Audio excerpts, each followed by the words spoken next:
വീണ്ടും ഏക സിവിൽ കോഡുമായി നരേന്ദ്രമോദി, പിന്തുടർച്ചാവകാശം ഉൾപ്പെടെ എല്ലാവർക്കും ഒരേ നിയമം.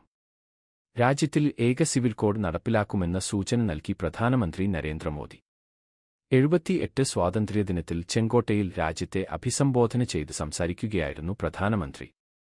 നിലവിലെ സിവിൽ കോഡ് വർഗീയമാണെന്നും മതേതര ബദലിനായാണ് വാദിക്കുന്നതെന്നും പ്രധാനമന്ത്രി പറഞ്ഞു.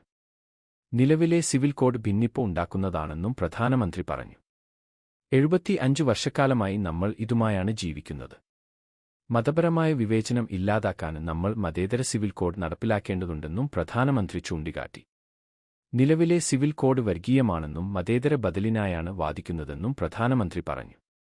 മതപരമായ വിവേചനം ഇല്ലാതാക്കാൻ നമ്മൾ മതേതര സിവിൽ കോഡ് നടപ്പിലാക്കേണ്ടതുണ്ടെന്നും പ്രധാനമന്ത്രി ചൂണ്ടിക്കാട്ടി. രാജ്യത്ത് മതേതര സിവിൽ കോഡ് ഉണ്ടാക്കേണ്ടത് കാലഘട്ടത്തിന്റെ ആവശ്യം ആണെന്ന് ഞാൻ വിശ്വസിക്കുന്നു. എങ്കിൽ മാത്രമേ മതത്തിന്റെ അടിസ്ഥാനത്തിലുള്ള വിവേചനത്തിൽ നിന്നും നമുക്ക് മുക്തരാവാനാകൂ എന്നും പ്രധാനമന്ത്രി പറഞ്ഞു. രാജ്യത്ത് ഏക സിവിൽ കോഡ് നടപ്പിലാക്കിയ രാജ്യത്തെ ഏക സംസ്ഥാനം ഉത്തരാഖണ്ഡാണ്. ലോക്സഭാ തിരഞ്ഞെടുപ്പിൽ ബിജെപിയുടെ പ്രധാന വാഗ്ദാനമായിരുന്നു ഏക സിവിൽ കോഡ്. വിവാഹം, വിവാഹമോചനം, ഭൂമി, സ്വത്തുക്കൾ, പിന്തുടർച്ചാവകാശം എന്നിവയിൽ എല്ലാ പൗരന്മാർക്കും ഒരേ നിയമം വ്യവസ്ഥ ചെയ്യുന്ന നിയമമാണ് ഏക സിവിൽ കോഡ്.